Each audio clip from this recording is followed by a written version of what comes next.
आणि ती माझ्या समोरच आहे.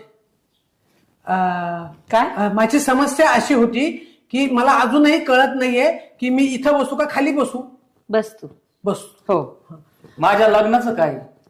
तुझ्या लग्नाचं? हा, तू ती बाहेरची कामं करून आला का तेवढं सांग मला आधी. काम केलेत तुम्ही नाही, ह्याच्या लग्नाची जी समस्या आहे ही खरंच समस्या आहे का, ह्यांनी लग्न करावं का नाही करावं, हा पण एक मोठा प्रश्नच आहे. कशाला करतो बाळा तू लग्न? हा, थोड्यासाठी बघ ना माझ्या समोर किती. ते तर पाहिलंय, हा, पण करावं वाटतं लग्न. करावं वाटतच आहे का तुला लग्न? बरं ठीक आहे. ह्या सगळ्या माझ्या आयुष्यात म्हणजे काही धकाधकीच्या प्रॉब्लेम आहे का? अजून एक जण आपल्याकडे कामालाच येईल ना, हातभार लागेल तिचा पण कामाला, लग्न केलं तर. माझ्या आयुष्यामध्ये एवढ्या धकाधकीच्या आयुष्यात तुझं लग्न करायचंच मी विसरून गेलो रे. बरं झालं